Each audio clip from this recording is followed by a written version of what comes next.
Is that your foot off the bed?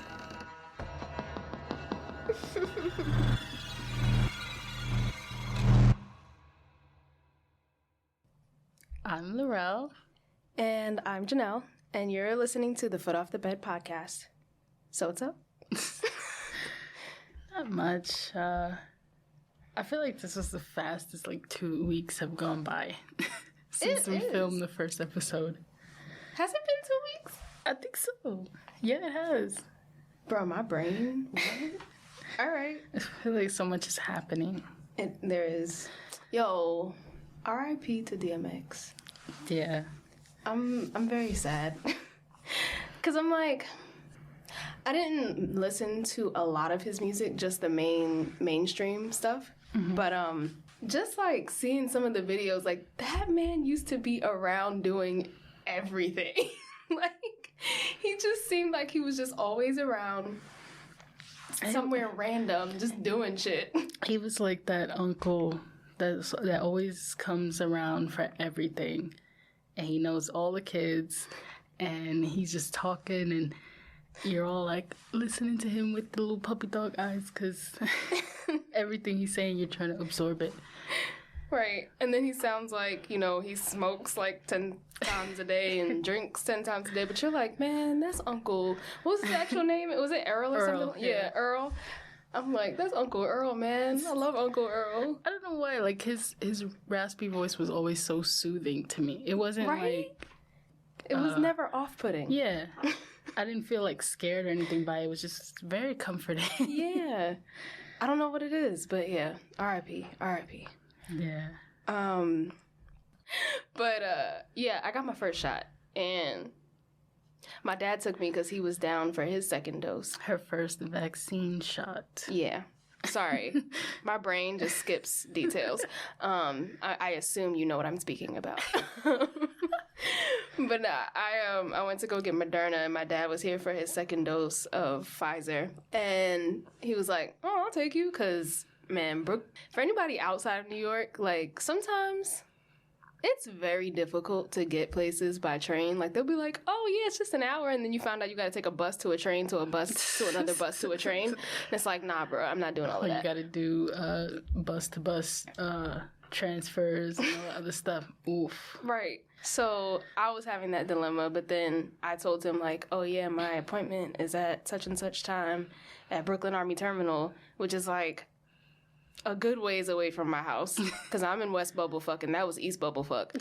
So my dad was like, oh, I'll take you. So I went, and first of all, we're lost because most of these fucking vaccine sites don't have directions anywhere showing where you're supposed to go. Mm-hmm. But we eventually figured it out.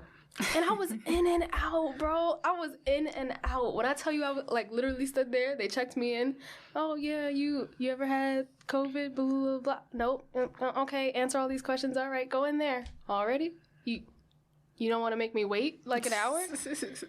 I was so baffled. But then, yeah, shot was easy. I almost left my purse in there. My brain again. But yeah, it was so quick. Yeah, when I went to go get mine, it was early in the morning. Well, early for me, it was 10 o'clock. Mm. And anytime anything happens, I'm a ball of nerves. And my anxiety was going through the roof. And I get there and I see all these papers that are everywhere. And they're like, oh, the J&J vaccine is paused, blah, blah. And I was so mad at first. I was so mad because I was like, that was the one I wanted so that I wouldn't have to come back. And of course, that was the one that wasn't there. But originally, when the vaccines were rolling out, I had said that I wanted to get Moderna. So I was okay with getting the Moderna shot. And the lady who gave me my shot, she was so cool. She was like, how are you feeling, blah, blah, blah. And I was like, I'm a little nervous. And then she was talking me down out of the nervousness and gave me my shot. And then they had this designated area where you had to sit and wait for 15, 20 minutes to see if you have any reactions or anything right away. Mm. Yeah. And I'm just sitting in the chair don't have a reaction. Yeah, that was me. I was like, did I feel something? Oh my God. What was that? Is my arm falling asleep? Oh no. Every little twitch, every little bump, and I'm like... I tell you what, though, my arm was in pain. Bruh. That pain. I was like, all right, I'm a gangster. I'm not gonna feel nothing. All of a sudden, next day, damn, what the It wasn't even like I couldn't move my arm. It's like anytime my arm touched anything, it was in pain. Yeah. Because, like, I could lift stuff, no problem, open doors, whatever. But the second I bump into a wall, I'm out of commission. It's over. Mine was just like lifting my arm to put, because I'm short. Yeah. So extra effort to lift. I'm like going like this, trying to like reach places. I'm like, Yep. slowly dying. Like, no, put the arm back down. We're going to find another way. But then actually, yesterday is when the pain finally wore off. And I was like, oh, okay, we're good. Yeah. Like, I had a little bit, like, I had a headache here and there. Mm. I'm not so sure it was because of the vaccine, though, because I get headaches all the time. Yeah. But yeah, that was about it. Like, I'm very thankful that I didn't have any bad reactions or anything. Yeah, I'm definitely thankful that I got it, because when I was trying to schedule an appointment, it was taking forever. And then by some strange miracle, this man walked in my job and was like, anybody want to get the vaccine? And I was like, why does this sound like a setup? But I'm going to do it anyway. So I scheduled my appointment. And funnily, I was scheduled for Johnson & Johnson. Mm-hmm. But something in my gut, and also like my mom in my ear and my friend in my ear, I was like, maybe I shouldn't get it because it's only like 60-something% effective, and people have been having, I know it's not a large percentage of people that were having any effect on it, but it was enough where I was like, my anxiety was like, well, maybe I should listen to them. Maybe I should get the one that's more effective. Because I'll be next. It'll be me next. Right. So I was just like, all right, I'm going to call to see if I can get Moderna, and I got it. What's insane is that I scheduled to get the vaccine through my job, and I mean, I got like an appointment, but it was way in North Jersey, and I don't live in North Jersey. Oh, yeah. So I was like, there's no way I'm gonna get there. And I was trying to figure out how I could get, like, if I could get an appointment at the hospital that I work at. Mm-hmm. But I couldn't get one right away, and being able to get it done through the state site was good for me. Right. But yeah, that's our vaccine stories for now. Also, I forgot to do this last time. I'm going to do it now, and I'm probably going to do it again at the end. But shout out to Gotham Podcast Studio, because this podcast studio is mad nice. Yes, They're super efficient. I love that they put our, like, little artwork up. Shout out to Vicky, who did that for us, our other cousin. And, like, yeah, like, they're so dope. Shout out to Nicole O. I'm not going to say anybody's last name, because I feel like I want to protect identities and whatnot, because people are crazy. But shout out to Nicole O. She's our first Patreoner. Woo! Woohoo! And she has the Listerine, the mouthwash and stuff. So, yeah. We get lucky if they were even using soap when they wash. Were they even using toothbrushes and toothpaste? That's what I'm saying. When was toothpaste invented? We barely took baths, so... We back in the day, 18, 16, 17, and like. She has access to all of the special perks that we offer. Like, she got a shout out. So you can get a shout out. And she has also picked a topic for one of our future episodes. So please look forward to that. Yeah. And if you become a Patreon member, you can also pick a future topic that we will talk about. Right. And so many other things, like we were talking about earlier, we're probably going to play the Blair Witch video game, and that would be live streamed. You can catch the live stream, but if you don't, you ain't going to see it.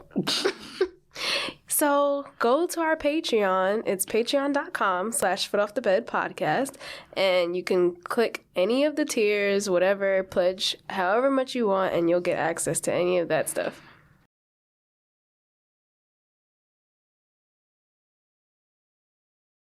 Okay, so the movie we are discussing today is His House, which you can find on Netflix, starring Wunmi Mosaku, I hope I'm saying that right.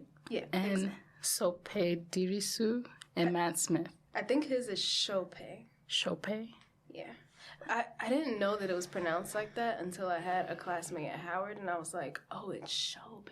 Okay, I knew it was close to that because I was like, it's definitely not soap. Yeah, no. Definitely not that. I knew. It's like the linguist in me is like, yeah, no. But yeah, so his house is basically a movie about a marriage with shared trauma wrapped up in a ghost story.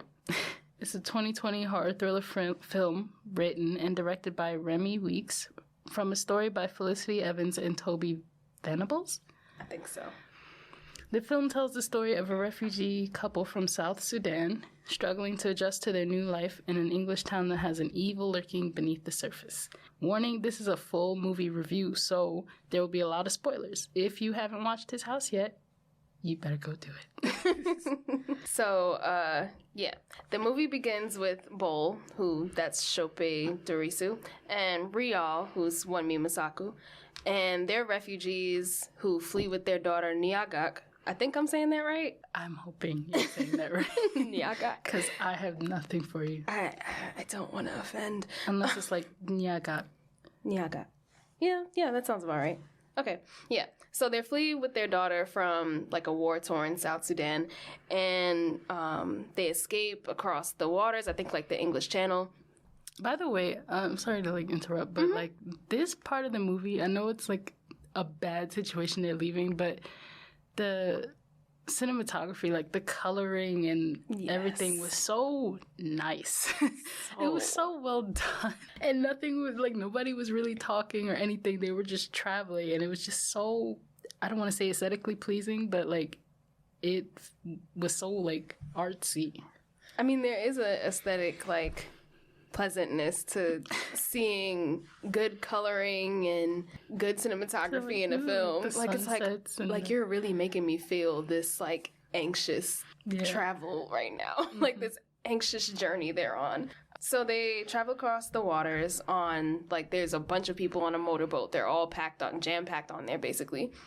And then I think it kind of sounded like the motorboat stopped for a second, but I wasn't sure if it was like the boat just overturned or if it was like it stopped and then it overturned from the waves.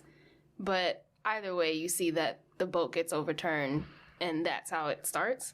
They, at some point, reach London, and they're sleeping in a refugee safe house of some sort, and they're finally granted probational asylum like a few months later. And even in the interview that they were, well, I guess it wasn't an interview. It was more so like them telling them what to expect and what not to do. But it was just like they couldn't even travel. They couldn't do nothing. They were like, you need to stay in this house, and that's it.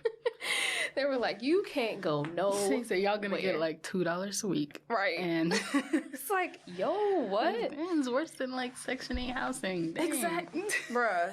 Then when you see the house, when they finally get to the house, oof, don't follow any of these rules, they face deportation. Like, you're going back to your country. There's no ifs, ands, or buts. That's it. Right. And it doesn't even seem like they have like 2 warnings and you're gone. It's like 1 warning, you're gone. Not even the warning, you're gone. Right. So they meet up with their caseworker at the house that they're supposed to be in. His name is Mark, but he's played by Matt Smith. I can't remember what other stuff he was in, but he looks familiar, and I don't know why. Doctor Who, I believe. Oh, that's why. I never watched the show, but I was like, he looks familiar. I remember being upset about David Tennant not being the Doctor anymore. And then Matt Smith showed up, and I was just kind of... I mean, it's not like I watched the show faithfully, because I didn't. I was like, I literally watched like half of one episode one time. Oh. Yeah, I never watched it. But it looks like something I would be into, but... Yeah. I know a lot of people talk about it or whatever. I don't know why I couldn't get into it at the time. But, you know. That's fair. It didn't really grab my attention either, but... I'm sure he's in other stuff, but I really can't think of anything right now. That's the main thing I think I'm thinking of. But I know he was in other stuff. I just can't think of it. So he actually made like a very snide comment. He's like, I hope you're one of the good ones. Fuck you. Honestly, he really, like, he jumped into the movie and immediately I hated him. Because, like, why are you so, like this? Right. Immediate white man giving the refugees microaggressions. Right, like, all the side eyes and the Right. sucking the teeth, and I'm just like, bro. So, yeah, they go into the house, and it's shabby as fuck, obviously, because, who gives a fuck about the refugees, right? So, there's, like, paint peeling off the walls, and there's, like, a pizza box filled with roaches and, like, just disgusting in there. The sad part is that, like, most random houses are like that, even, like, today, in any part of the world, honestly. That's why when they talk about, like, every time I hear an American or somebody ignorant, I say ignorant. Ignorant. We ain't saying ignorant because it's extra ignorant. Ignorant. These ignorant ass people be like, people who come here, they should just behave, and look how many opportunities they get, and look where they get to live. It's America. Oh my God. And it's like, bitch, this fucking house looks like a third world country. Like, no, this ain't it. Y'all treat us like shit too. It's true. Like, they need to stop. People are so jaded about America. I'm sorry. No, it's fine. But I'm guessing it's also the same way here for, like, minorities in London and, other places like that, where they're like, oh, such a great country, but it's like you find out, no, you treat everybody else like shit. Moral of the story is everywhere is the same. Right. So the place, like, it's desolate, and it also looks like a fucking haunted house. Like, it looks like a haunted house. So they set it up that way. Immediately, as soon as you see the house, you're like, yep, there's a ghost in there. They're gonna die. Hopefully not, but yeah. So he also mentions, which I found kind of like another foreshadowing, that like some shit is about to go down, and he's like, yeah, usually there's like 3 or 4 families in here that you would share the house with, and it's like, okay, so why are we so special? I think they actually say it too, like, why are we so special that we get to stay here by ourselves? And he's like, oh no, consider yourself lucky, damn. But it's just like, no. That's suspicious. Nah, I don't like that. Don't be suspicious. Don't be.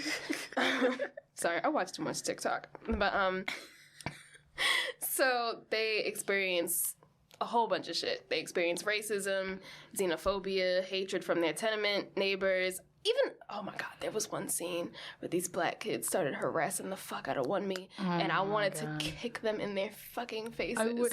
How are you gonna harass somebody in that accent, though? Like, this one got me. I was like, she's supposed to fear you, and you sound like somebody out of the Tale of Dustboro or something. Like, I'm supposed to be afraid? Supposed to be afraid of you? First of all, you like this scrawny, bro. Exactly. What you about to do? Intimidate me? I could not. So, Bowl is like set on trying to acclimate himself to where they live. He wants to fit in. He's like, this is our home. He's hell-bent on this being their new home and starting fresh and like changing who they are. So he gets to the point where he's like, oh, don't eat with your hands. Here's a fork. Like, he doesn't even say, like, oh, we should eat with a fork. He's just like, fork. I think one thing I did like about Bowl is that he was so passionate about, like, fixing the house up. Like, he really wanted to make that house his own. He's out here fixing the electrical. He's trying to, like, plaster walls and stuff like that. Like, he just immediately got to work. And I can respect that. That's true. Because I was like, I mean, it seemed like she was kind of just waiting on him to fix up the house. She didn't even say, like, oh, let's decorate or something. It's like, I think that she was like, she didn't want to be there. Yeah. At first. And then I think it was that he was, so adamant on her accepting the house that she finally was like, okay, maybe. Right. Yeah. But definitely at first she was not having it. Yeah. So, yeah, he was, like, really bent on, acclimating himself, as you should when you move somewhere new. Not lose your culture. So I kind of was on the side of Rial, too, where it was like, yes, you should try to, fit in, but also don't lose the part of yourselves that, like, everything you've came from, Yeah. Which I'll talk about later, because I feel like that's a big theme in the movie. The movie literally wastes no time in scaring the shit out of you. Because it was like, this was this was the only one that actually made me jump, which is kind of funny because, like, the first jump scare is never the one to make me jump. Yeah. But that shit, it didn't force it on me. It was just there, and I was like, oh, shit. And I usually love those scares. Don't try to cheap a scare out of me. If you force me to jump, I'm going to turn off the movie. The sound design was really good in this. Yeah. And when I first watched the movie, it was in the middle of the day. So, of course, my room is all bright and everything. And I still got so scared. Because one thing in horror movies, especially for me, I do not like the sound of, like, running. Mm-hmm. Like, that heavy running on, like, wood or something. Yeah. I hate that. That's something that will always scare me because the anxiety, like, I'm looking out my door thinking somebody's running down the hall at me, that kind of thing. Because it'd be like, where you going, bro? You coming over here? You ain't coming over here. And it's always heavy footsteps. Like, nobody has light feet. No ghost has light feet. Everybody's heavy foot. Right. You always hear it as light, and then all of a sudden it just becomes dun dun dun dun dun dun. And it just expresses, like, desperation. Like, they want to get to you so bad. And I'm just you just might, because I'm gonna just roll over and act like I'm playing dead because you're not about to do this. That is just something, like, that will always scare me.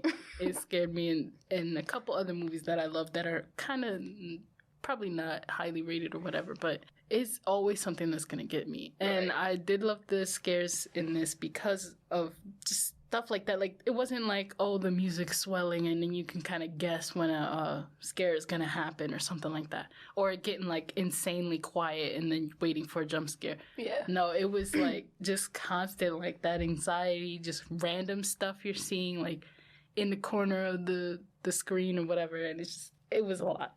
Yeah, the first scare was, like, I think he was peering into the hole in the wall.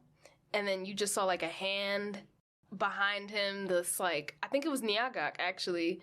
She popped up behind him, and I was like, oh my fucking God. It scared the shit out of me. But eventually, Rial starts to see the crazy stuff, too. Yeah. So I think the first one was she saw a door opening, and then when the door fully opened and she peered into it, they were, like, refugee kids in a cage. Mm-hmm. And I was like, I actually like, I kept thinking about it while I was watching the movie. I was like, what is this? Is it supposed to be, like, I wanted to look more into it, but I didn't exactly know, like, what to Google search. But I was like, is this, like, a slave thing? Or is this, like, a captive thing? Like, they took some kids as, like, all right, this is war. Let's, like, take some kids as our slaves. Yeah. Or were they already slaves? That's what I was thinking. But yeah, either way, it was, like, very heartbreaking, and I don't know. It was sad. But the next one was, like, my favorite one because I was like, he spoke. She comes home from grocery shopping after, like, visiting the doctor, and her groceries fall over. So a peach rolls out, but then it, like, keeps rolling. I'm like, oh, some shit's about to happen with this peach. Yep. And then I love this shot that they did. It's, like, the most amazing shot that I've seen in a horror movie because I rarely see it. But from the point of view of inside the wall, she looks in the wall and she hears someone say, come. Oh, my God. And I'm like, and the peach just rolls in and goes to him. I'm like, you hungry? Man, you hungry? What is happening? I don't want the peach that bad. So later on, you know, after Rial keeps seeing stuff, Bull keeps seeing stuff, they sit down again to eat for the next night.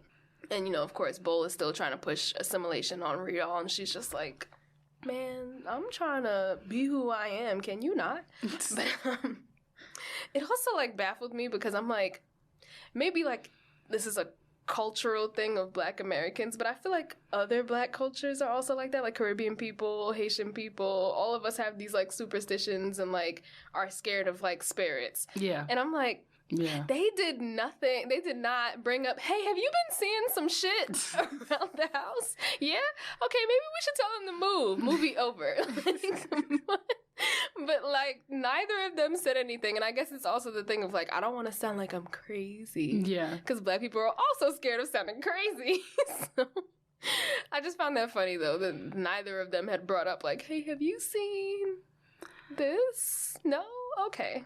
I remember, like, Rial just being like, I don't want to be here, like, we should go. Mm-hmm. A lot of the time. Yeah. And it was, like, making Bull upset because, like, he's like, why don't you like it here? Blah, blah, blah. And she's like, because it's not even enough that, like, the house is quote-unquote haunted.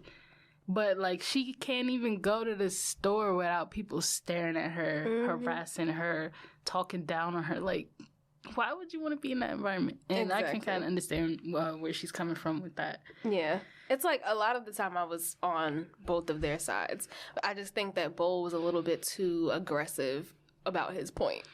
I just know, like, for 90% of the movie, I was not on Bull's side. And then I was on his side for, like, 2 seconds. And then I was, again, not on his side. Yeah, only with that was I on his side. Bull is a fucking asshole, and we're going to talk about it. So, she tells the story her mother used to tell her when she was little. The story goes that an honorable but poor man who wanted a home of his own, he wanted it so badly he began to steal from others. So, one day, he steals from an old man, which was a bad decision because he didn't know the man was an apeth, which is what Rial describes as a night witch. I think it's apeth. Apeth? I think so. Apeth. That actually sounds right. Yeah, apeth. So the thief didn't know that when he built his home that the apeth would be living with him there. The walls start to whisper the spells of the apeth, and from the shadows the dead would come. The apeth wouldn't stop until he consumed the man entirely. So basically this apeth, from what she says, it just sounds like he just eats the thief. But it's like, no, consumes can mean a lot of things. Yeah. And that's where, like, I think the inciting incident is that sets off the rest of the movie, because it's just like, now we're going to see that this has something to do with the rest of the film. And it's going to, like, he fucked up. Bold and fucked up, y'all. So, yeah. So Rial eventually ends up saying, after she tells him the story, it kind of looked like in Bull's face he knew where she was going with it. He was just like in denial. He did not want to hear anything she had to say that was bad towards the house or their situation. He didn't want to hear a word. A word. So she says she thinks that Apeth followed them from the ocean because they made a terrible decision to leave their daughter Nyagak at sea, which was the scene in the beginning where they were all thrown overboard and you see Nyagak turn around. That was the part where it kind of looked like she was drowning. But Rial doesn't know what happened to her, so she assumes that, if they go back to their country or go back to the water to go get Nyagak's body or try to retrieve her or go find her, if she's alive or dead, they'll repay their debt because technically they don't belong there. Yeah. They didn't say why they didn't belong there yet, but you find out later. It was so angering at first because I was like, what does it mean? Right. Yeah, I was confused for like a majority of the film at first, like, wait, so what is, and then they tell you and you're like, oh. Because when you watch a lot of like horror movies, you can pretty much predict what's about to happen, why something is about to happen, and that kind of sense. But in this movie, you couldn't do that. And I think that's what made me mad at first, but like it was a good mad. Yeah, like I like movies like that. Is it kind of, you have to kind of like quiet yourself and actually fully pay attention to the movie instead of just assuming what's gonna happen next. Yeah, I don't like cliche plots. I don't want to know. Give me a good twist ending that I wasn't expecting. Yeah. Yeah. Make me like curse at the screen. Oh shit. Make me have to watch it again. Right. So of course Bull ain't trying to hear none of the shit Rial is talking about. They need to repay their debt and they need to leave. He's like, this is our home. We're staying here. I don't care what you say. This is our home. It belongs to us. So this was my favorite part, like, of Rial. This is when I was like, oh my God, I love her. When she admits that she thought she was imagining things around the home. And she was like, I felt like something wasn't right. Maybe it was just me. Maybe it was just my anxiety. Then she goes, but I looked into your eyes. you're a liar. I'm like, oh shit. Tell him off, sis. Because he's just in such denial about what is happening around the house. He's obviously in denial about something that happened in the past. And she's like, I can see that you're scared about something, so you've definitely seen what I've been seeing. Yep. Stop lying. So, it ain't just me. Right. Gaslighting the hell out of her. So instead of coming to terms with what he did or trying to rectify it like Rial asked, he burns their clothing like a crazy person. Extra. Grabs Nyagak's doll and tries to burn that. And then he tries to fight with Rial to snatch Nyagak's necklace off of her neck. And she's even begging him at this point, like, don't leave me with nothing. And he still snatches it off her neck and throws it in the fire. Divorce, bitch. No, because now you done fucked up. So you both thought he was me at the end of the school year. You just want to throw the whole bag away and pretend like the whole year didn't happen and get rid of it all. But you can't. Yeah, you can't do stuff like that, especially when, bruh, you have a shared trauma. You were in a war-ridden country. Your war-ridden country. Mm-hmm. You left it. You don't know where your daughter is. You don't even know if she's dead or alive. Most probably dead. But you know, like, you done left her. And y'all are just like, you're just going to act like nothing happened. You're just going to act like none of that happened. This is your home. You don't have any type of issues. We're just going to move on. La-da-da-da-da. Nothing's wrong. And I know from, like, the start of the movie, the way he was acting about, like, the daughter, it kind of, like, struck me as odd right away. Immediately I was like, she must have had somebody else's kid, because he does not care. Right. Like, I just got that feeling like he did not care at all. Mm-hmm. He didn't want to hear the name. He didn't want to see anything that reminded them of the child or anything. I was like, that's definitely not his kid.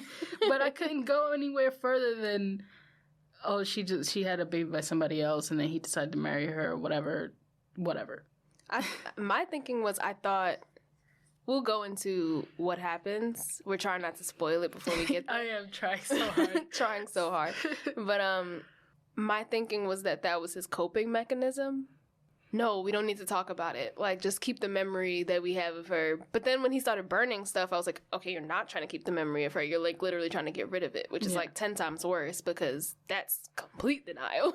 So, yeah, I just thought it was, like, a really bad coping mechanism he had. The hauntings continue, and with each one, Rial becomes more aware of what's actually haunting them. And she's like, no, this is an Apeth. And she's like, no, now it's whispering to me. It's talking to me.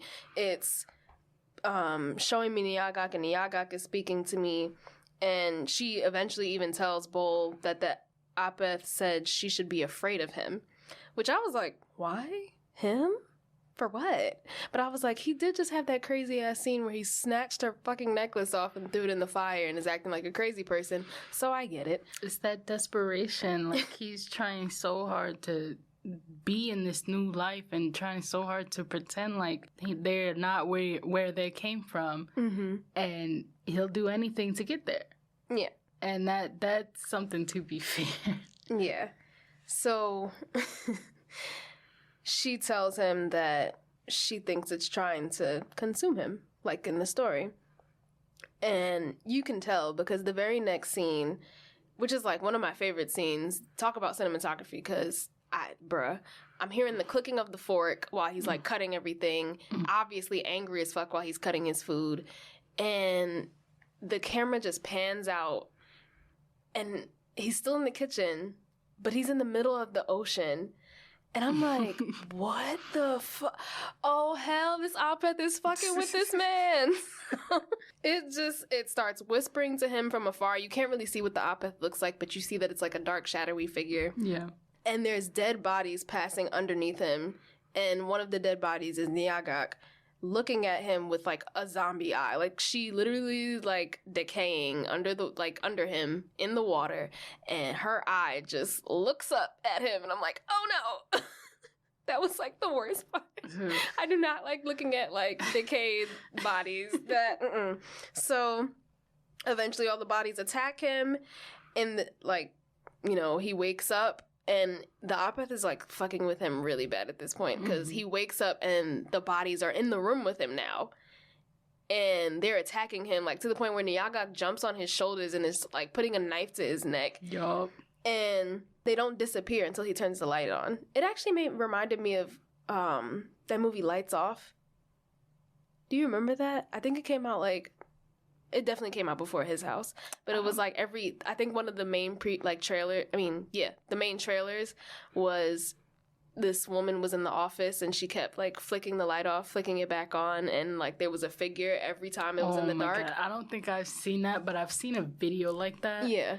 Where it was one of those quote-unquote haunted videos or whatever, where somebody's, like, they see a figure down the hall, they turn off the light, and then they turn it back on. There was a trend like that. Yeah. And it would get closer. Somebody actually brought it back. I saw it today on TikTok.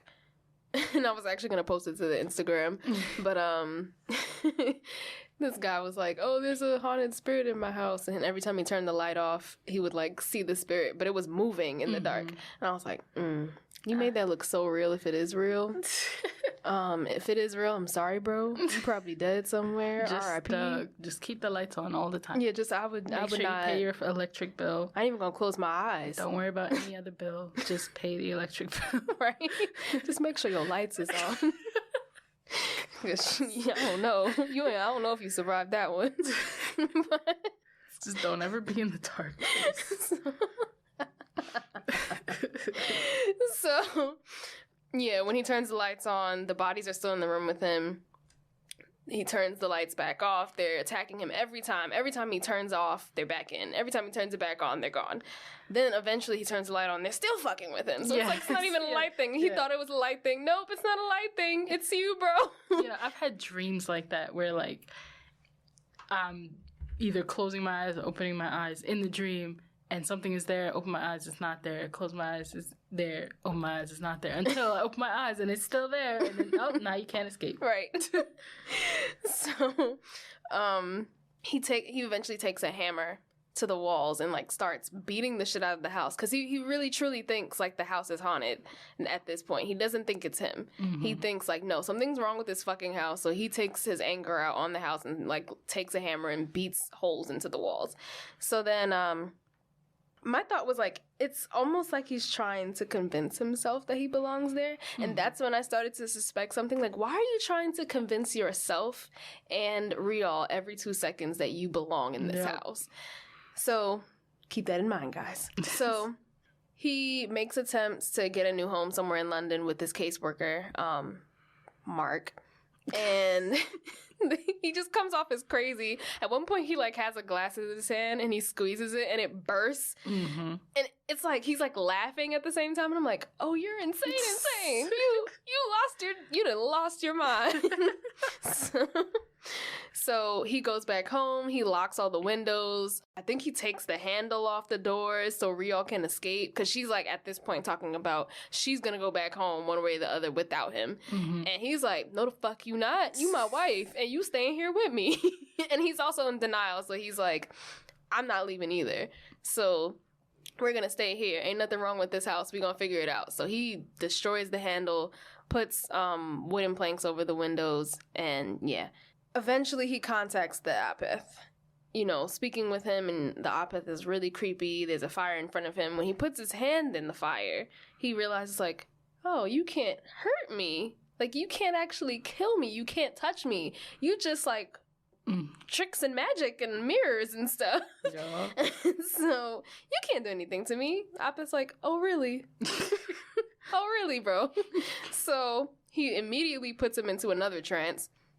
And, of course, he sees Nyagak because Bull is like, you know, that's the main source of what he's trying to get rid of out of his mind. Ryul takes that moment while he's sitting there in a trance. The man has pissed himself. He's staring into space on the fucking couch. That part was so funny to me when she's looking all up in his face and sees that he pissed himself because he's been sitting there for so long getting tortured in his own mind. Oh my God. I was dying. So she puts the handle back in the door. And, of course, Bull, in that very moment, decides to wake up and tries to stop her, but it's too late. She bolts out the door and transports into South Sudan. And she's greeted by all of these women, and they're, like, inviting her in, telling her to sit down. Oh, welcome, welcome. It's a trap, sis. So she realizes, like, oh, it's just a dream. Like, this is the Opeth trying to contact me. Mm-hmm. So she asked one of the women in the room, she's the Opeth, disguised as a woman, and asked her to tell her where her daughter is, Nyagak. But this is where the real tea comes in, y'all. So the Opeth looks around like, who? Who you talking about? What daughter? And that's when we're transported into a flashback in the film. So this is like when everything is revealed. So if you haven't seen this, this is the part where I'm sorry, you're going to get a spoiler, crazy spoiler alert. But you should have seen it by now, because this movie been out for a while if you're a real horror fan. So the flashback starts with, like, machine guns firing, bodies burning. Like, there's literally a man walking on fire, and he falls to his knees. Most, like, disturbing shit I've ever seen. Then this part, I'm not gonna say it's my favorite, but it's, like, the most... I couldn't imagine. Like, I had goosebumps watching this scene, because I was like, imagine you're hiding in a cupboard in a room. And, like, Bull walks in, because he's, like, looking for her, calling out for her. She gets out of the cupboard, and she's just, like, staring at something in the corner of the room. Bull finally sees her, and he's like, don't look. And I'm sitting there like, what are we supposed to be not looking at? Eventually, like, they leave the room, but as they're leaving the room, the camera pans over to see so many bloodied bodies have been shot the fuck up in that room. And I'm just like, oh my God.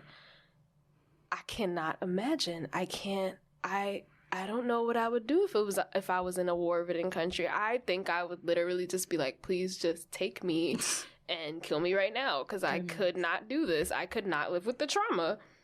It is insane. So eventually we see Bull and Rial trying to escape onto a bus so that they can get out of the country. I think that's the refugee bus that's going to basically take them to London. Mm-hmm. So in that moment, Bull decides to grab a little girl to get on the bus, because he knows that, of course, they're more likely to pull you on if you have a child with you.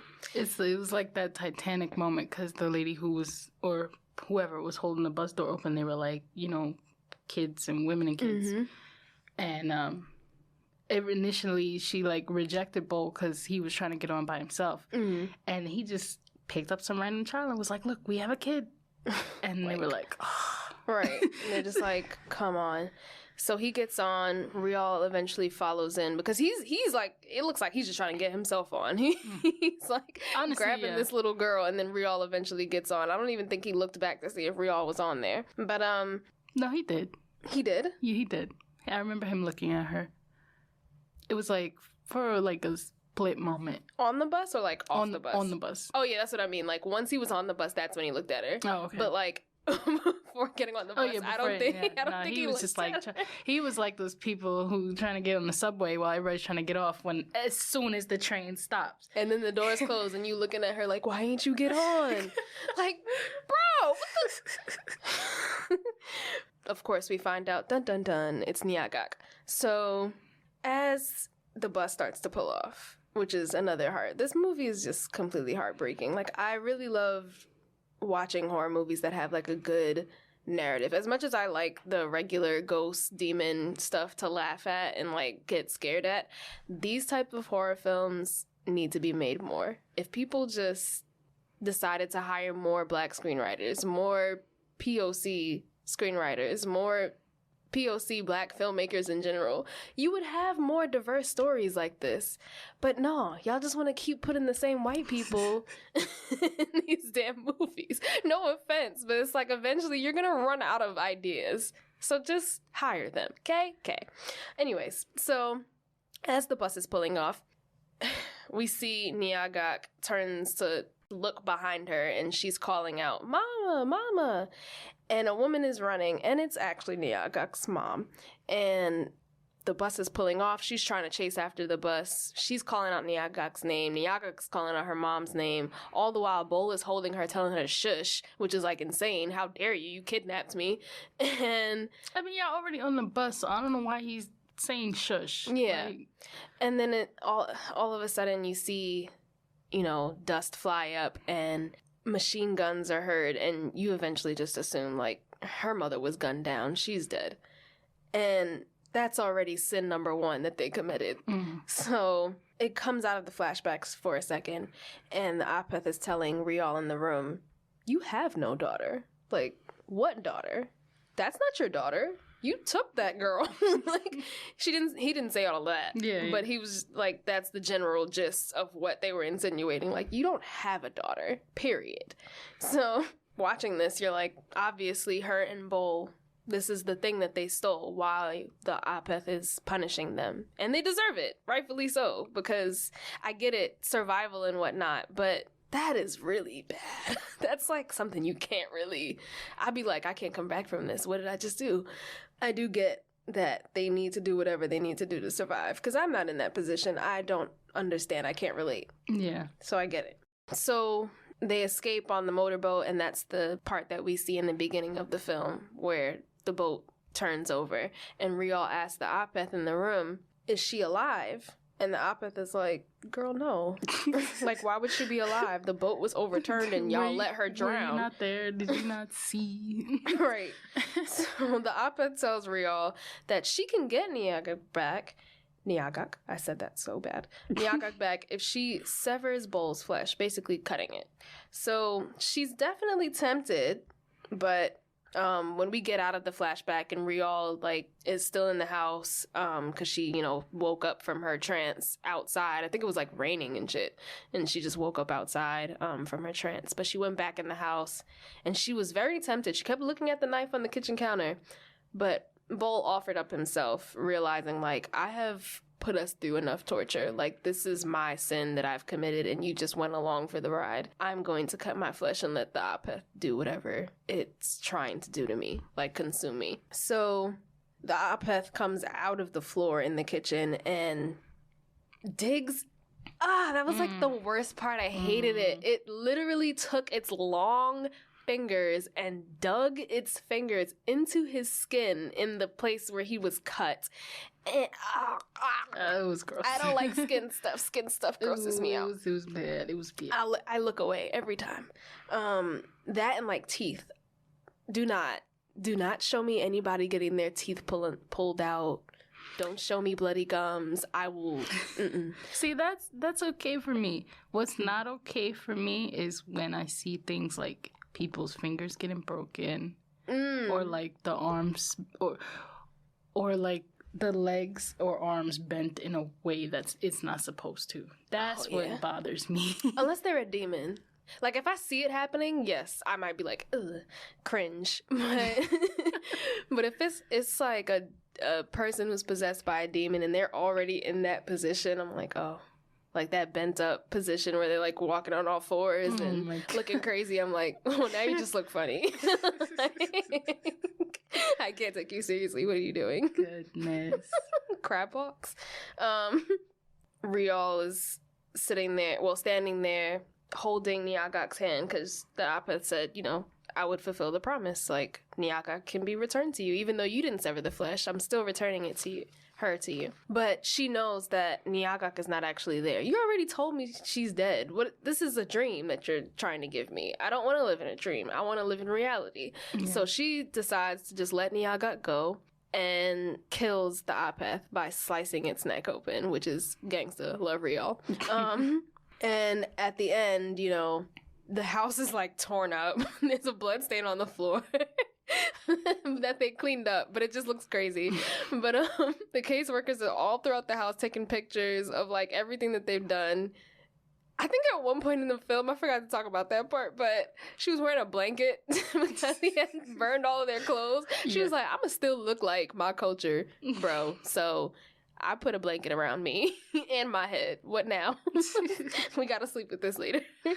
So yeah, they look really crazy, and the caseworker's like, did you kill the witch? Because Rial and Bol had Rial actually outed them about the witch earlier in the film.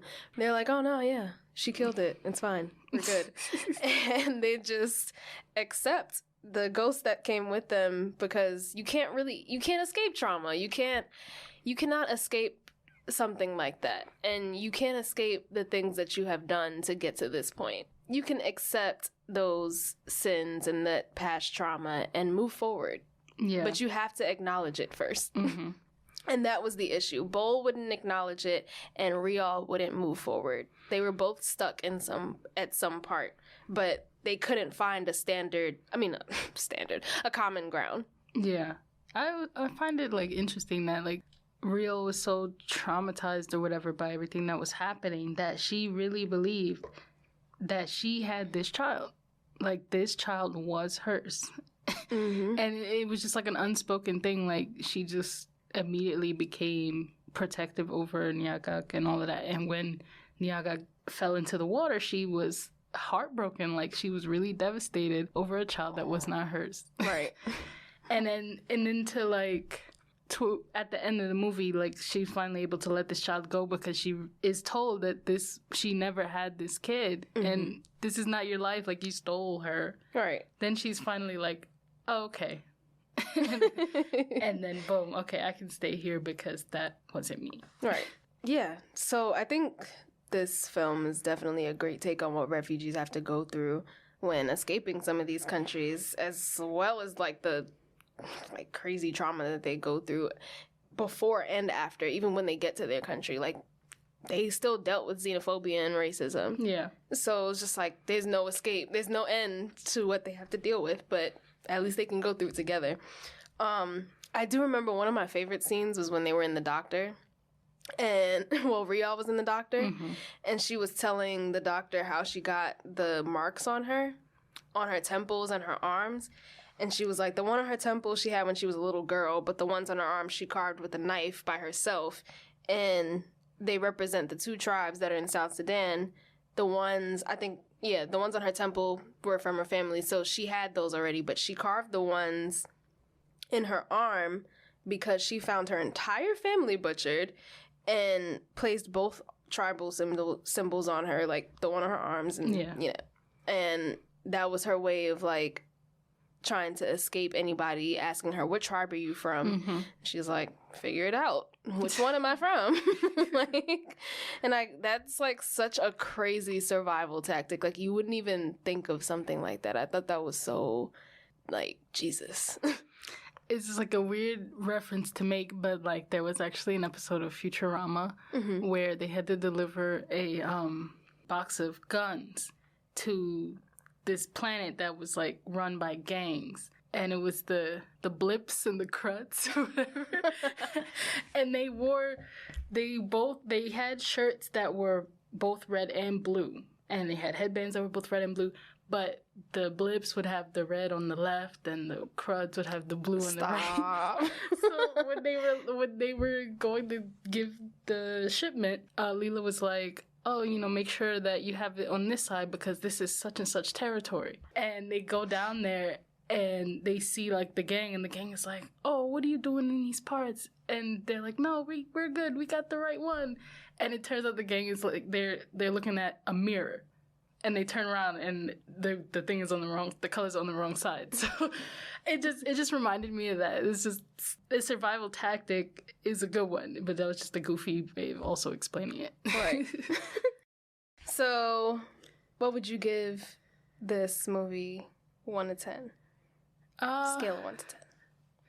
For me, I'd probably rate it like a 7 out of 10. Okay. Because it was a little confusing in the beginning. Like, usually I can grasp things a little quicker than I did when watching that movie. I definitely did have to watch it a second time to get what was going on. But once the scares and stuff started happening, I could pay more attention. Mm-hmm. And the scares were really good. Like, and the fact that they did kind of like tie up the whole story in a little bow at the end kind of made it better. So I'll say like 7 out of 10. Yeah. I at first was going to give it a 9 out of 10, but I think I'm going to give it an 8 out of 10 because Bull seemed to come to his conclusion rather quickly. Like, I get he was getting tortured, but when he came out of it and tried to get Rial to stop, like, from escaping, I was like, what happened in that time that made him suddenly change his mind? Like, okay, yeah, I'll let the op-ed take me. And I was, like, lost on that part. I think my other thing was I felt like a lot of the scares started to get repetitive. Like, it was just like, okay, she popped up behind him at one point. Then it was like, in the dark, she started to pop up again. Then it was like, the bodies. Then more bodies. Then it was just like, I got it. I got it. The thing was that, like, the paranormal scares, the little ghosty, haunted stuff or whatever, became boring in a sense because you got to look at what they came from. Mm-hmm. They came from an actual horror to come into this house and be haunted by ghosts. Yeah, yeah. The scenes of them escaping, the very few minutes we get of those from the flashbacks was considerably worse than a lot of the paranormal scares from the witch and whatever. Yeah, that kind of wore it down a little bit. So you can find his house streaming on Netflix, like we said before. But yeah, really good movie. I actually enjoyed it. Yeah, it's pretty good. It's definitely a emotional movie. So I just wanted to give a little background information on what an apeth is. It's a being in South Sudanese Dinka folklore. Dinka people are also known as Mwanjang or Jang people. And so yeah, it's basically a ghostly being that only operates at night for some reason.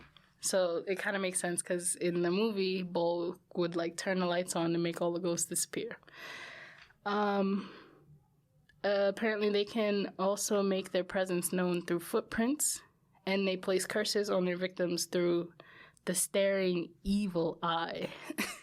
It's always, every time it's in like Black or African folklore or whatever, there's always somebody with an evil eye. Always an evil eye. But yeah, apparently the night witches are very powerful because they only use their quote-unquote magic for malicious intent. And they don't, there's no like trade-off. They won't be like, oh, do this and I'll do this, or do this and they just do it. You did something wrong, you're gonna pay for it. That's like, it. They're just like, I fucking hate you. Just pretty much. So yeah, and then Rial gives the story about the thief, the guy who stole whatever, and then the apeth haunts him or whatever. It was like there was a comparison between the thieves and the apeth, that like a thief will steal to gain something, but an apeth, he's just like, it's just there, like it'll just consume a person until they're gone, or eat them, quote unquote. But yeah, they just don't care. They'll do whatever.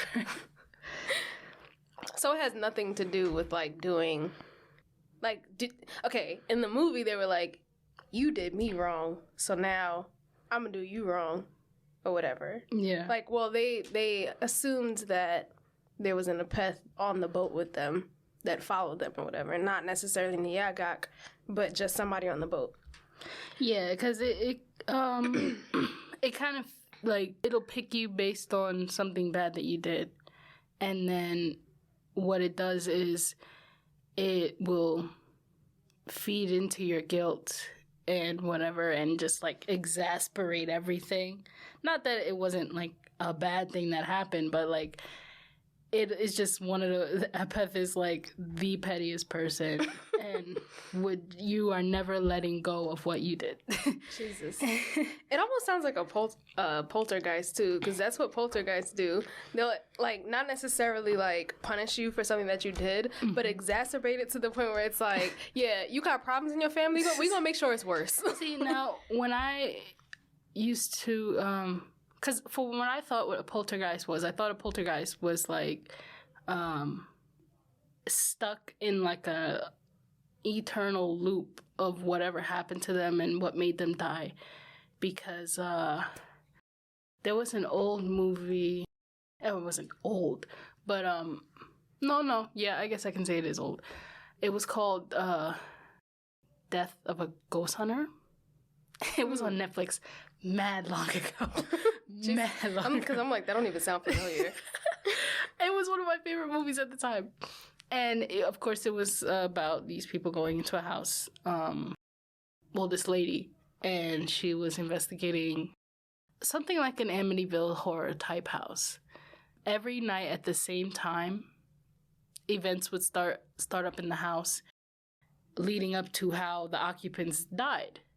So, like, a random chair would move across the room at a certain time, or, like, a door would slam at a certain time. You'd hear certain thing. Like, it was like clockwork. Well, I think a poltergeist can manipulate the physical objects around you, but I don't think it necessarily means they live in a loop. I was trying to look up to see. I remember the word. It's like there is one that lives in a loop, but it's not the poltergeist. It's something else. I think that's it's like residual. Yeah. A residual haunting. Yeah, residual hauntings. I used to write. I had this all written down because when. I don't know if anybody watches The Ghost Adventures anymore, but that was my show when it first came out. I was so obsessed, and I remember there was an episode where they actually went through the different types of hauntings, and it was like residual and poltergeist, and then the malevolent ones or whatever, where there's like a demon in the house or something like that.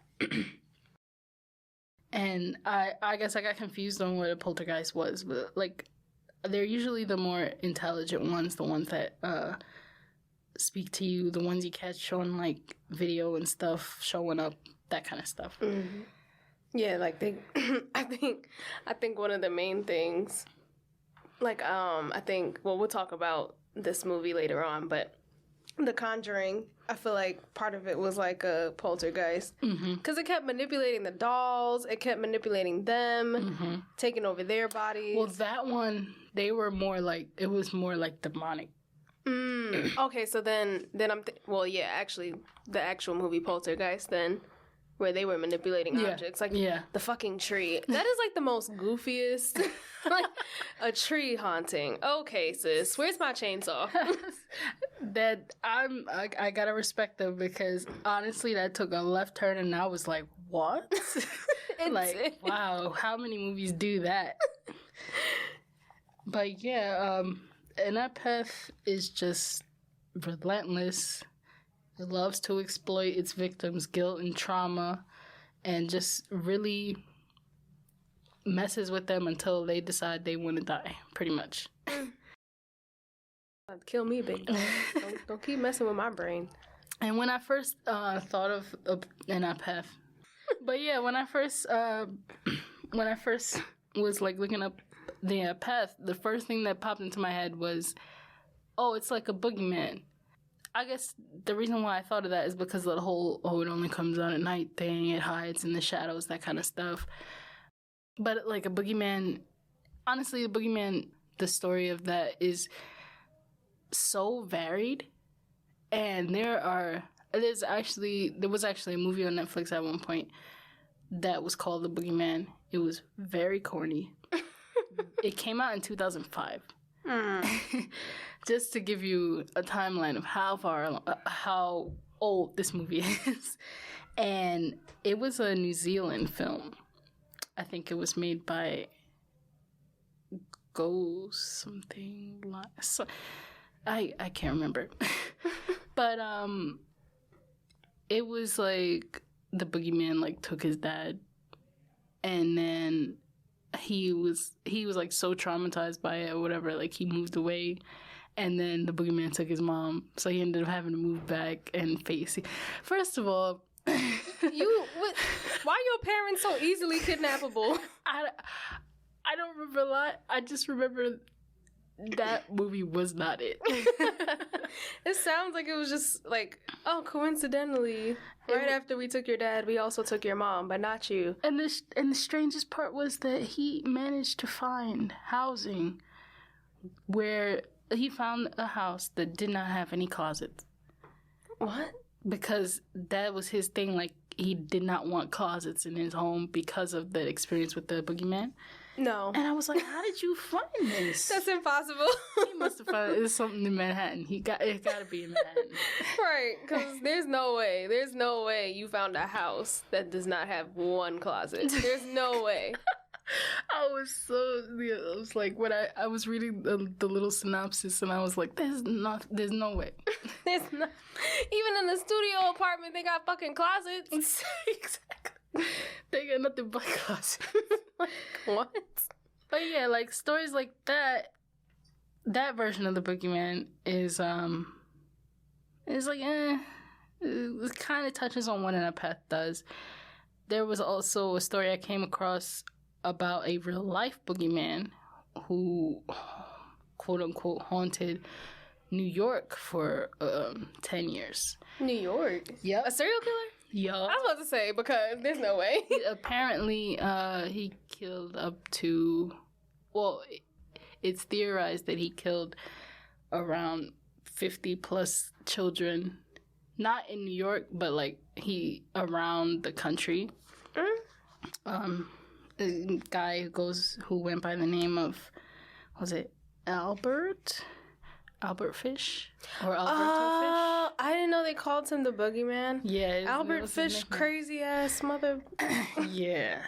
So he had the nickname Boogeyman, the Gray Man, the Tall Man, something like that. That man was sick. And I spent way too much time looking at his story. Yeah, I'm gonna just say that. I'm like, because I was like, bro, you. Oh yeah, he looked kind of sick. Oh my god, serial killer, child rapist, and cannibal. Yo, there has to be a movie about you. There is. I wouldn't even want to see it because he's also known as the Gray Man, the Werewolf of Wisteria, the Brooklyn Vampire, the Moon Maniac, and the Boogeyman. Like, why the Moon Maniac? Why that one? It's probably better not to ask why. Yeah, never mind. Because I feel like I just answered my own question a little bit in my head, and I thought of something really sick, and I don't want to get into it.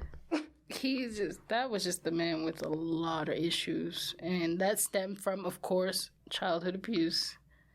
And, what was it? He was an orphan. Not because both parents died, because his father was 43 years older than his mother. Ew. 43. Ew. Fucking rapist. Yo, when I said wait. See, and it's like, that's so weird. Back in the day, let me see. When was he born? Back in the day, they thought that was so fucking normal. It was like 18 something. Nah, you weird. And what happened? His father died of a heart attack. And his mom was like, I can't take care of you. So she put him in an orphanage. Damn. And he was in an orphanage for 10 years. 10, 12 years. Until she decided to take him out. Because she could afford it, apparently. But in those 10 years he was there, he got corrupted by some other boy that he lived with. And they were doing all kinds of sick stuff. And by the time she got him out of the orphanage, all of that stuff was already implanted in him. So it was like, where can I go to do this again? And then it kind of starts off, quote unquote, innocent, where he's just going to places where you're supposed to do weird stuff, like, brothels, whatever. And then it kind of like branched out because, of course, it wasn't, at some point it stopped being enough. And then it escalates to like, because they were like doing like bondage type stuff and like castrations and shit. It moved from that to literally killing people. Okay. Mostly children. So I was like, his story is probably like, it is in a sense like an empath, less like a boogeyman, more like an empath in a way, because it was kind of just a hunger for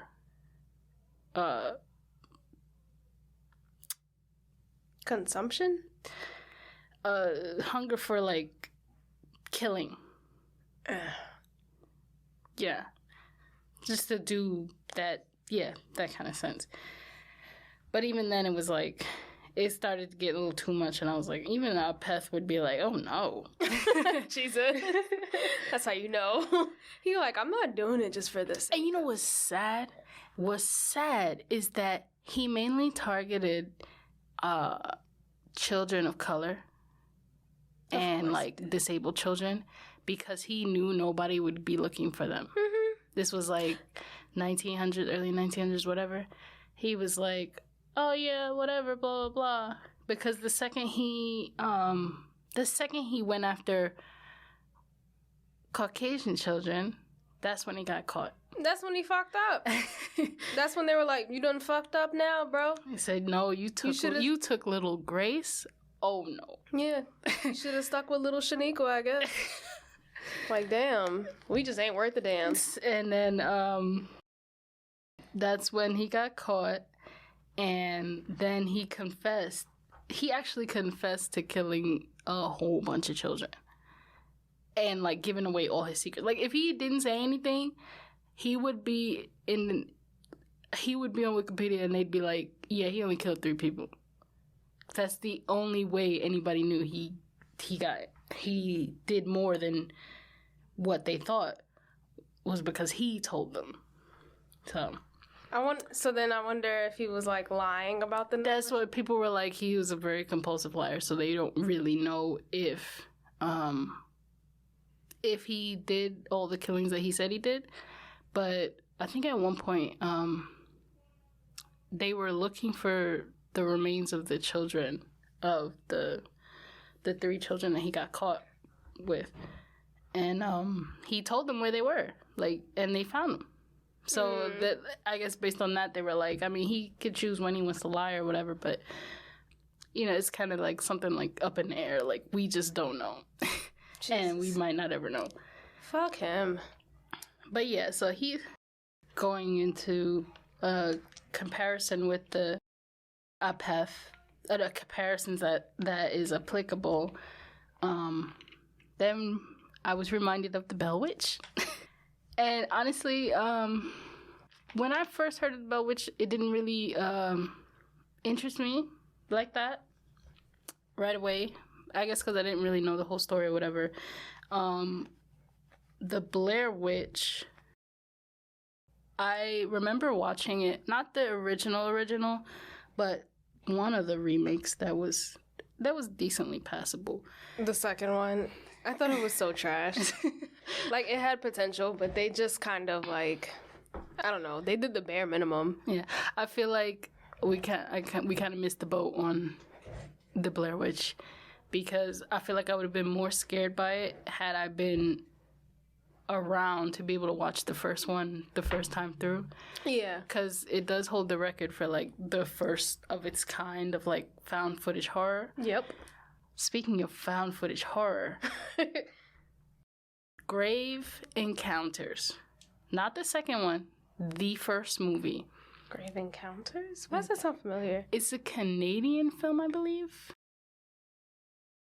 I believe. That movie was so unexpectedly good. Because I remember, I think I was in college at the time. No. Yeah, freshman year. And it was back when Netflix was doing that weird thing where, like, if you didn't know what movie you wanted to watch, there was, like, a option where, like, they pick it for you. Yeah. And it was, like, a whole game show kind of thing based off of movies you watched before. Half of that shit was never accurate for me.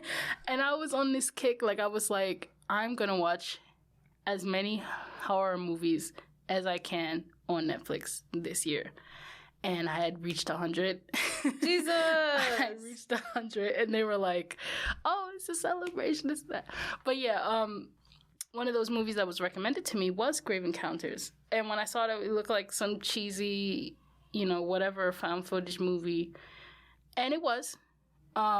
They went into a mental asylum or old hospital or whatever, abandoned hospital. It's found footage, and everything's like all shaky and whatever.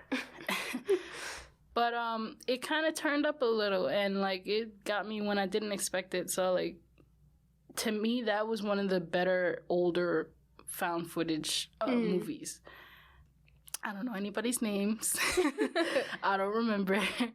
But if you ever get the chance to watch it, Grave Encounters is such a good movie. Just for first time watch. The second one was very corny and whatever. I gotta take a watch. I don't think I've seen it. It was really good. I think Ghost Adventures went to that building to like explore in an older episode. I can't.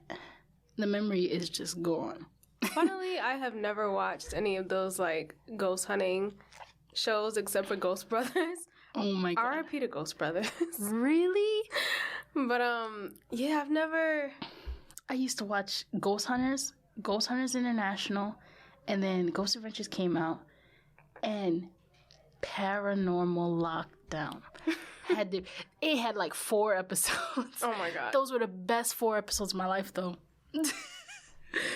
No, but yeah, Ghost Brothers was an amazing show, and when you look up like Ghost Brothers or wherever they had their like platforms, it's just a whole bunch of middle-aged white women who are like, y'all need to bring this show back, I miss it. And I'm sitting there like, oh yeah, you miss it. That's so funny because like I'm in this group for a podcast that I like, and like, oh my god, I saw the same thing. They were like, oh my god, Ghost Brothers needs to come back. Ghost Brothers were so good. I need to see what was the tall lighter one? The light bright Jawan. Jawan and Darius. Dalen. I'm like, I don't know why they were obsessed with them. No, Dalen was my favorite because he was literally me. He was always doing something so extra. And everybody's like, bro, nah, we're not doing that. And then they end up doing it anyway. Right. No, that was the best show because that's what I've always wanted, to watch black people go ghost hunting. That's why I was like, nah, the show was good. I agree, bring them back. But they want him back for the wrong reason. Yes. Get your little mind out the gutter, Karen and Susan. No, because one episode, Jawan like took off his shirt. Cause yeah. Because they were like, oh, what was the ghost name? They were like, I don't remember the ghost name, but they were like, oh, she likes very good looking men or whatever, like muscular, and it was the one in Jamaica. That's all I remember. That was Jamaica? Yeah. Okay. And they were like, oh, she's like, she always had like a different dude in her room every night or whatever. So they were like, oh, Jawan, like you go in there and like get her to come out. And he was like, but you could tell he was gonna do it, and he didn't mind doing it too, because he like as soon as he walked up in there, just started took his shirt off, just ready. On the bed. I was like, all right. And they were like, meanwhile, Dalen's downstairs drawing a pentagram in salt. And I forget the last one's name. I think his name's like Marcus or something. Oh, that's what it was. I don't know why I said Darius, because I thought Marcus, but I said Darius. I don't know if Marcus is right, though. I think it's Marcus. And he was like, yo, this is too much. He was the barber. Yeah. And they always open the show with them in the barbershop, and he's telling them, oh, yo, we got a call from blah, blah, blah, and Dalen and Joanna like... Mm-hmm. They're always like, what the fuck? That was such a good show. Oh my goodness. Yeah, Dalen, Joanne, and Marcus. It was Marcus. Okay. Yeah. Good. But yeah, they went to a whole bunch of places. And I respected that they went to like the plantation places. Yeah. New Orleans and... I always liked when they went to the plantations because I was like, I feel like they're going to talk about different things and they're going to make sure they ask the people like what happened here and all the history behind it and have like a little...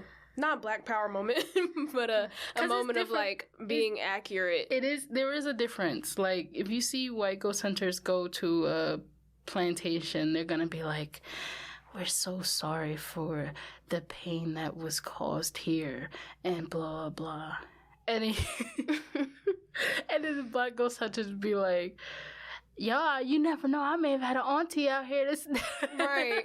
They're just like really authentic about it. Yeah. They're not trying to like sit there and be all, oh, woe is us. And like, not that there's anything wrong with that, but it's like you already had the history behind it. And Black people, we love to like make a joke out of everything, even when it's not funny. Like we always try to make light of a situation because we're like, man, that's too painful to think about. Let's just like, let's be silly right now. Exactly. But yeah, off topic. Yeah, way off topic. Oh my God. So the Bell Witch, we were talking. But yeah, the Blair Witch is based off of the Bell Witch. Blair Witch, as you know, is like a witch that lives in the woods or whatever, and got the weird like people, crafts or whatever hanging from the trees and stuff. Very good concept. They actually made a game called The Blair Witch, which I saw a playthrough for when it came out, but I can guarantee you I don't remember anything that happened. So if I did play it, or when we do play it, it would definitely be like playing brand new. But it's really well done. I remember that. Like the graphics are amazing, and it's a lot more psychological. Like it tries to give you that's my type of game. It tries to give you that panic sense and like whatever that you would experience watching the original film. So it's kind of, and it's like found footage too, like found footage style. Like you can have the camera on, or you could take it out. Like at some point in the game, he's like looking through his own eyes. But yeah, that's really cool. I'm ready. But so yeah, the Bell Witch. If you don't know about the Bell Witch, she is rumored to be the spirit of a woman who felt that she was cheated by John Bell. What a basic ass name. Like, I know it's like early 1800s, it's probably like, 1700s, but damn. Yeah, it's super petty too, because like she felt like she was like swindled in like a land purchase by him, and she told him she was gonna haunt him when she died.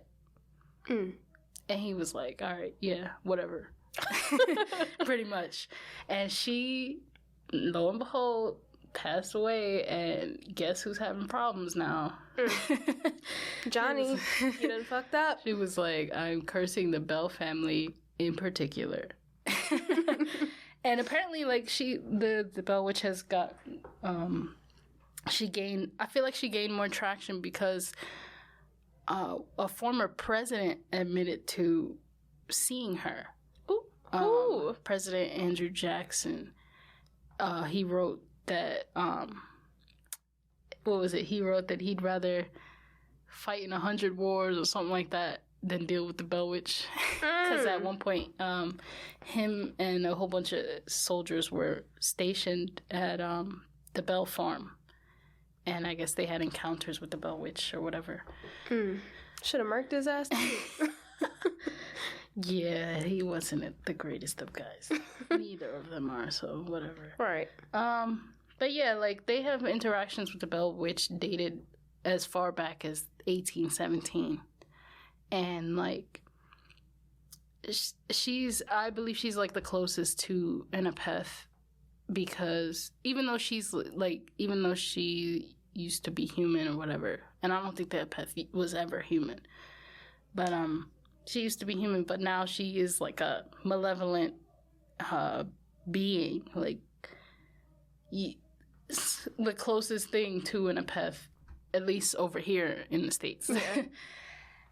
And yeah, she basically don't care. You show up to the farm, whatever land she has, she is going to be there. She's going to be in your face, throwing stuff, screaming and hollering. What happened to them? Who? The Bell family. Oh, so yeah, she like tormented, wow, okay. So she tormented the family, I'm trying to remember this. There was actually a movie about it as well called An American Haunting. I feel like I saw a trailer for that before, but I don't think I watched it. It came out in 2005. Yeah, that sounds about right. I think it's on Netflix. It might be. There's also another movie called The Bell Witch Haunting that came out in 2013. Gotta check that out. But the one in 2005, An American Haunting, in that one, it was weird. It told the story as like it told the story in a weird way, and it had to be all like edgy. So John Bell was getting like harassed by this ghost, and she apparently started targeting his daughter, Lucy. I believe that was the daughter's name. And apparently they were like, oh, you know, the ghost was like harassing her, making her levitate off the ground, possessing her, that kind of thing. And then at some point, the ghost stole her virginity or whatever. What? And like had it shown to the father that like, oh, she's not pure anymore and that whatever. Then the father wanted to die. And how did they show that? What is happening? This is what I'm talking about. This is 2005.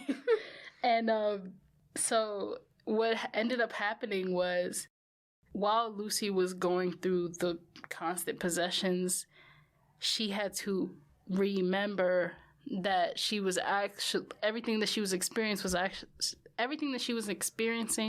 was actually a direct product from her father's abuse to her.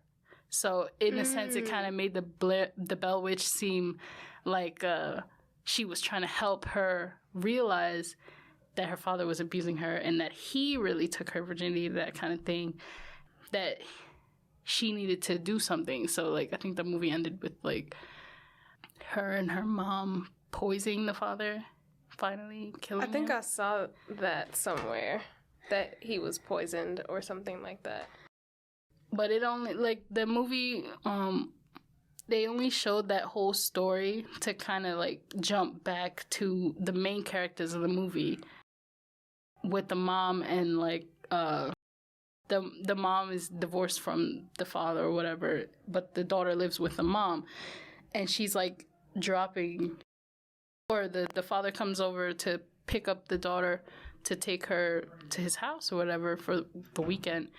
And it was kind of like the story was shown to her, to the mom, as a forewarning of what's like happening in reality to her daughter.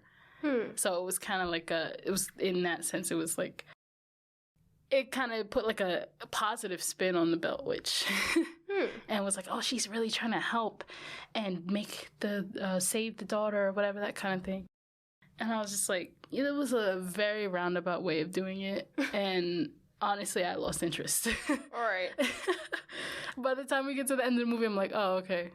Yeah, because that sounds different than the, like, actual story. Like, I'm like... Because, like, the actual story was, like, they got haunted. Like, John and his family were harassed by this being until they died, pretty much. And it was just like... You know, it wasn't, I don't think it was all this other extra stuff. Yeah, because I was like, I had looked it up yesterday. They were like, the Bell Witch could shapeshift and all of this. And then there was knocking on the wall, gnawing on the door. I'm like, gnawing on the door? What the fuck did it look like? And that's exactly what the Apeth sounds. Apeth. I keep saying it wrong. Apeth sounds like. I don't even know if Apeth is the right way to say it either, so it doesn't matter. I think I'm only going off of Rial and Bowles' pronunciation, I guess. But yeah, I was like, the Apeth sounds like how the Bell Witch sounds, like this creature that kind of masks itself. Yeah. And then all of a sudden, once it dies, it's like, oh, you want to fuck with me? You want to take my shit? Okay, now you're gonna die.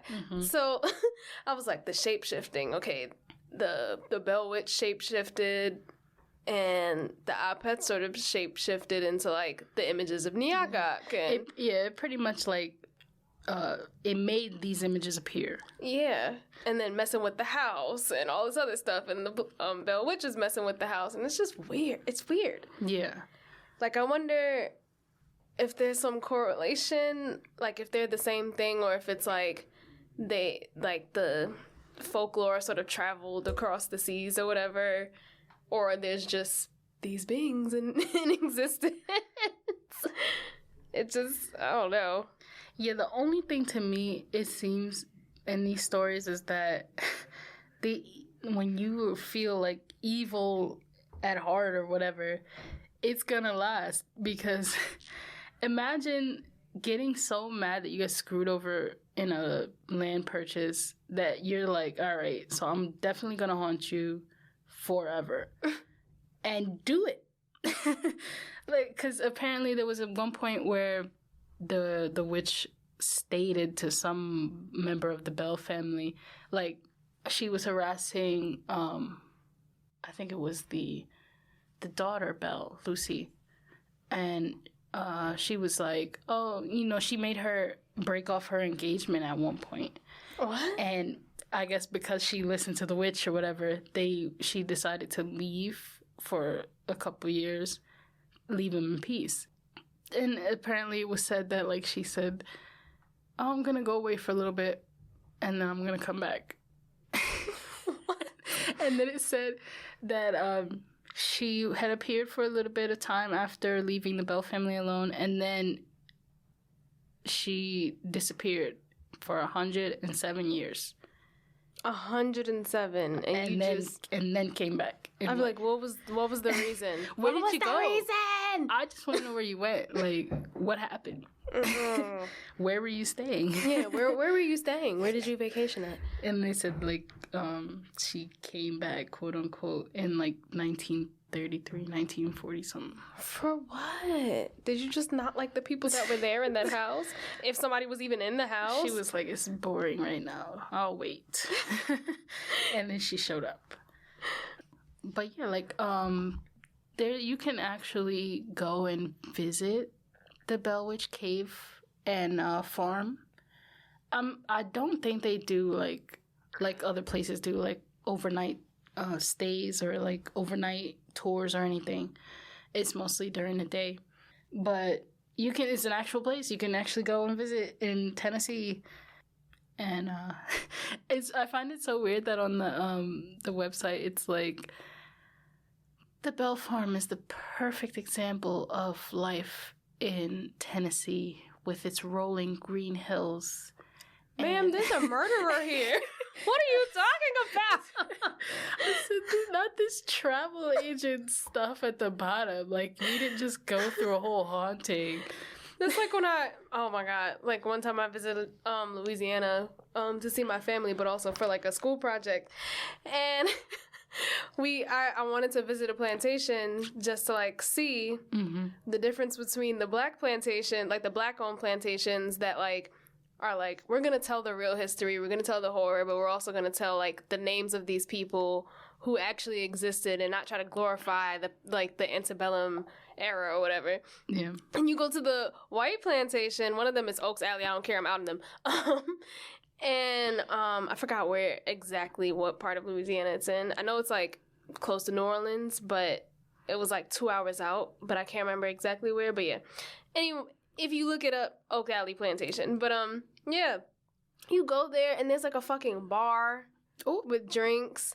Then there's like, picnic tables. Then it's like, you can look at the slave cabins. And then all the way down here, this is where the people lived. And granted, they did try to like tell somewhat of the story, but it was just like, that wasn't the focus. Yeah, I'm like, you also have on your site that you host weddings here. Like, fuck you. That's so cool. If you want to see an actual plantation that will tell the actual history without trying to glorify anything, visit the Whitney plantation. That one, and yeah, a descendant owns the plantation. The descendant of one of the slaves. I can't remember the exact story because it's been a while. It's been like 3 or 4 years maybe since I heard the full story. But that actually sounds very familiar, like, because a lot of the ghost hunters, they love going to plantations because they think they're going to find something. They are not going to come out. You know how many people be in those plantations with them? Like, every day they have visitors. They not going to care about little old you trying to speak to them. Exactly. But that plantation does sound familiar, the Whitney plantation. But I would love to visit. Yeah, it was actually like it was depressing. But it's like, it's one of those experiences that you have to experience for one time. It's not something that you could just be like, I'm going to go here again. No, it's like one time is good enough because you feel... You kind of have to. It's like a pilgrimage of sorts. Yeah, you don't want to desensitize yourself, but it's also like you have to do this just as a person living in America. Yeah. Even though, like, the school systems are, like, trying to take slavery out of history. Man, I will raise hell if I had a kid and they ever came home saying, my teacher told me that everybody just lived happily ever after and like worked together to build up the world. Oof. And black people, they met them, they brought them here to save them from savagery. I'm going to beat the shit out of whatever teacher said that bullshit. No, I remember seeing... And the principal. I remember seeing a post that was like showing a picture of of the newer textbooks, and I swear the wording was like, oh yeah, they just came over here. the people from Africa, they migrated here or something like that. And sure. I was like, what? Sure, we're just getting killed here by choice. Sure. Lord. Let's not get into that. But yeah, sure, we're just getting killed here by choice. Let's do that. If you ever wanted to visit the Bell Witch Farm and Cave, it is open. It's actually, I honestly want to plan to go there like sometime this fall or something. Yeah, it really sounds like, I don't want to say it sounds like a nice place, but they had to build a replica of the Bell's house because the original one they destroyed or whatever. It got torn down. Why do people always try to tear down places that are notoriously haunted and expect to build on top of it and things are just going to be normal? But my thing is, why'd you tear it down if you're going to build a replica of it in the exact same spot? Maybe it was dilapidated. Like, there was just so much... Because she did gnaw on fucking doors. But I'm like, if that's the case, like, you know, reupholster or whatever, like... Right. Don't tear the whole thing down. But they did manage to save one brick from the original chimney and the kettle iron or the kettle pot that the Bells used to cook in. So what? That is on. Those things are on display inside of the house, and the inside is apparently 100% accurate to how the Bells had their home way back when. And apparently they have like original like paperwork and stuff that, like they said, like they had newspapers from that time and on display, and they had like I don't remember if it was like diary pages or something like that, like just, you know, papers in general that they used or whatever. They managed to save those kind of things, and they have them on display there, which is pretty cool or whatever. And yeah, the cave. The cave is there. So, I don't know, it sounds like a good time. Yeah. Could definitely do it. Mm-hmm. I don't know why, like... I just, like... Because I was looking for the part where it said poltergeist, and I was like, they do call it a poltergeist, but they're also calling it a witch. So I'm like, which is it? Is it a poltergeist or is it a witch? What? They're trying to call the Bell's witch. Oh, her name is Kate Batts. That's what the Bell witch is. Yeah. But it's like, they're trying to call her a poltergeist, and I'm like, is it a poltergeist or is it a witch? Which is it? Definitely a witch. She actually, in her actual life, they suspected her of using witchcraft. So, did she? I'm like starting to connect dots in my head. Was she a part of the Salem witch trials? That's too far south. I mean, not actually a part of, like, in Salem, but, like, you know, like a part of that era? Oh, maybe. It sounds about right. Girl. The last quote-unquote witch was killed in 1860. That's too fucking late for y'all to be still killing people over some shit that you can't even prove. She's burned alive at the stake in 1860. I can't remember exactly where, though. I don't think it was here, though. I think it was overseas. Jesus. Yeah, I think it was in, like, London or something. So, yeah. The delusions. And the thing is that, to us, this is, like, forever ago, but it really wasn't that far. It wasn't. It's really not that long ago. It's, like, 2021, like, 200 years ago. Jesus. A little over 200 years ago. But, yeah, so, Anapeth.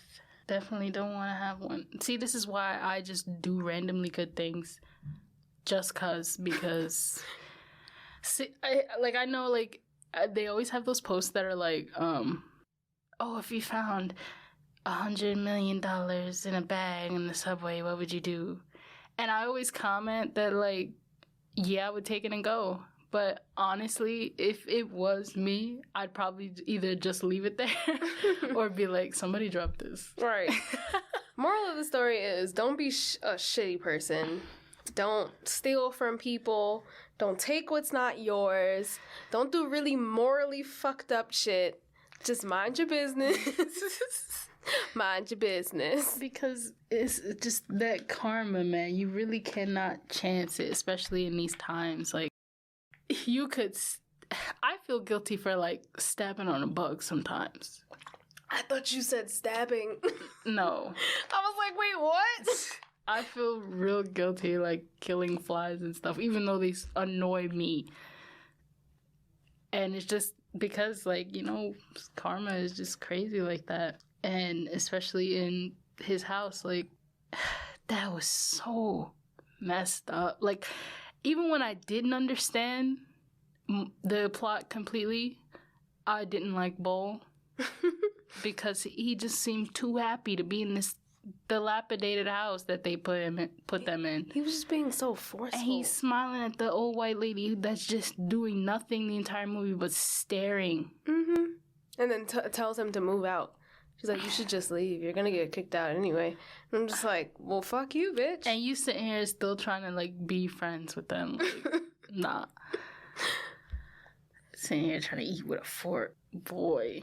I also just remembered I don't remember a lot about the Bell's Witch thing. The Bell Witch? Bell Witch. I'm like, I keep saying spells. I mean, either one works. And John got paralysis in the mouth at one point, and I was like, what? What is paralysis in... What do you have to do? Would you is your mouth just not moving? Can you not eat?